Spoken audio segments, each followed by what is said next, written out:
Hello, Bill Molyneux here. Bill Molyneux Games, Fast Play War Games, Superior Print on Demand, printed these. French Indian War Volume 1, French Indian War Volume 2.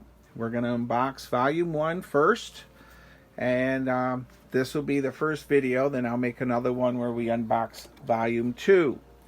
Now, I've made other videos where I've talked about my French Indian War games. I've made several between different publishers, and but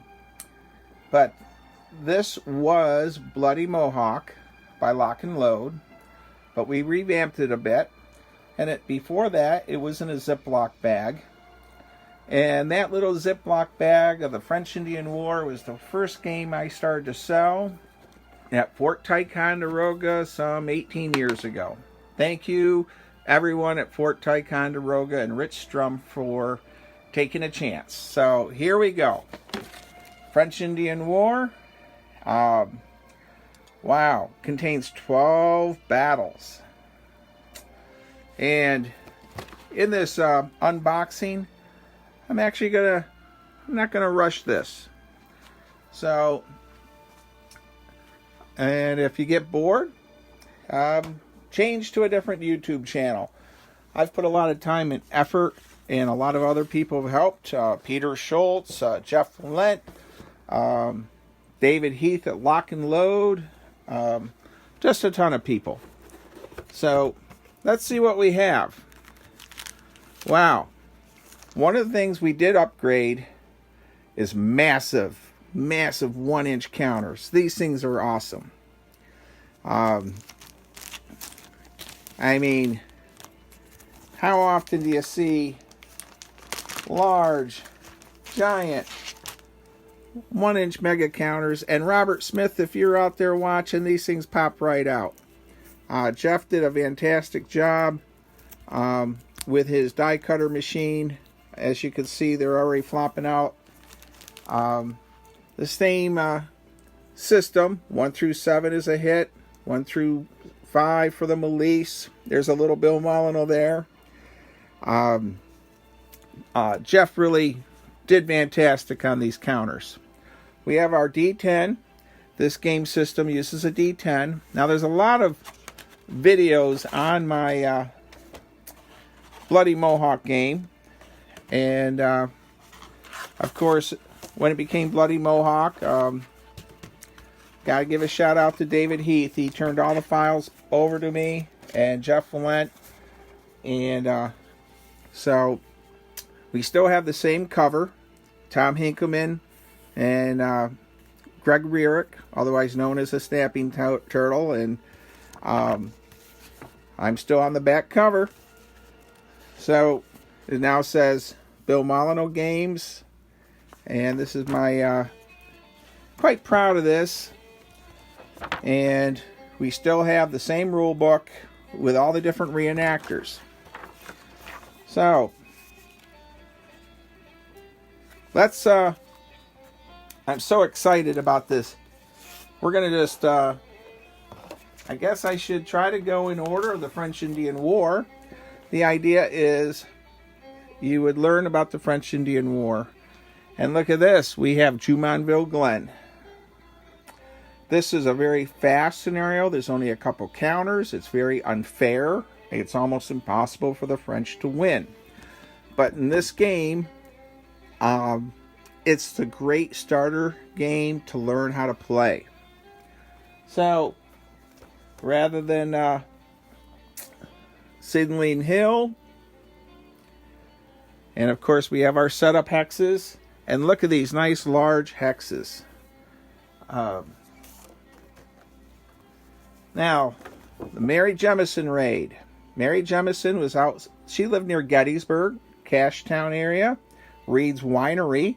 Her property actually is on Reed's Winery, and her statue is right down the street. Now, Fort Necessity. These maps are on a heavy paper. You know, Jeff, you did fantastic. Jeff Valent, Anthony Valent. So here we have the Battle of Monongahela. Now everyone knows it's Braddock's defeat. David Preston's awesome good book. We got our setup areas, giant maps. So, well, what happens near the end of the French-Indian War and afterwards? Well, Pontiac's Rebellion, and we have Bushy Run. And Bushy Run is a neat little battle. Of course, it's not French-Indian War. It's a little after. All right. Fort William Henry. As far as I know, this is the only Fort William Henry game. And I'm getting some glare from one of my lights. Let's see if that helps. So, Fort William Henry. This is a big map. And now what's neat about my Fort William Henry game is I have optional rules. Hey, maybe General Webb will actually come and help Colonel Monroe. And these counters, I mean, these things just rock. So, we have our French heavy siege gun out here, and the counters fit perfect in the hexes. Jeff Valent really outdid himself on this. Well, we have the Battle of Carillon. That's right, Fort Ticonderoga. So, now we all know that the British get their butts kicked by Regiment de Lorraine, the Queen's Regiment, which of course I'm in Regiment de Lorraine as far as French Indian War reenacting, so I had to throw that out there. Beautiful map. I mean, these are pieces of art that were done by Jose, the artist, and then we revamped them. So the Battle of St. Foy. A lot of people think the Battle of the Plains of Abraham is the last of the French Indian War battles. But actually St. Foy comes up. And here we have our windmill, which everyone uses in their miniature war game battles. Phenomenal maps. I can't keep, just amazing. Heavy cardboard. Battle on snowshoes. Now, Rogers Rock. Being a French Indian War nut, I could go on for hours talking about these games. But here's where Roger jumps off the cliff and supposedly slides down 500 feet. I have been there, and if he really did that, he's got big gonads because it's quite the drop. Well, Plains of Abraham. And everyone knows what happens there. The French lose, and Montcalm dies, and Wolfe dies.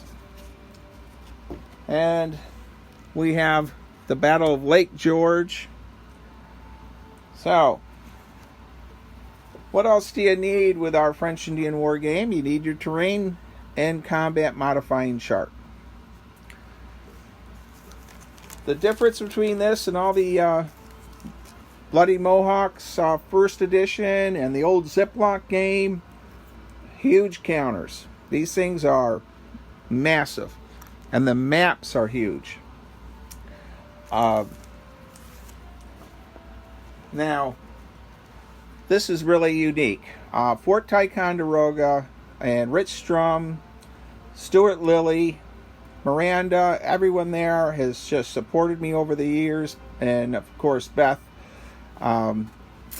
So they actually picked out the artwork for this game box. This is not something I picked out or Jeff Valent at Superior Print on Demand. This is art that is owned and by Fort Ticonderoga, and all the information on here, and there is what they decide to put on here. So you have 12 battles: Braddock's Defeat, Bushy Run, the Battle of Carillon, Fort Necessity, and what's really cool is they go in order in the rule book. And our rule book for this is still only a couple pages. And every page has reenactors. And here we have my good friend, Lynn Otto, commander of the Augusta Regiment and Weiser's Battalion. So, the Bloody Mohawk game is out, which is now called the French Indian War Volume 1, featuring 12 battles of the French Indian War. Many shouts out to a lot of people. Jeff Valent and Superior Print on Demand really did fantastic with these. These will be retailing for $60, and you're getting 12 games, 12 actual battles. You pay $30, $40 sometimes for a game for one battle. Here you get 12 battles. And high quality cardboard paper. It's and I can't say enough about these massive counters. These things are awesome. And being that I'm 60 or almost 60, it's nice to have giant counters, and especially when it's got a little milice. Milice, by the way, is your French militia. So, I think I'm going to conclude with my standard thank you to everyone, especially everyone at Fort Ticonderoga, who have supported me with this vision. Also, I'd like to shout out to all the great reenactors that have helped me. George Bray, Dr. Walter Powell, Robert Ambrose, Bob Studi at Fort Frederick, everyone at Fort Ligonier, and also a new friend, I'll just call him Uncle Buck. Met him at Niagara, and he's become a great supporter of my vision. So thank you, Uncle Buck. I won't use your real name. And I think that's it. So I'm going to do the next game next of the French Indian War Volume 2. And you can get this game at Fast Play War Games or many historic sites. Hopefully they will order and have them in their gift shops. Stay safe, be kind, be courteous, and visit your local history or historic site near where you live. Thank you very much.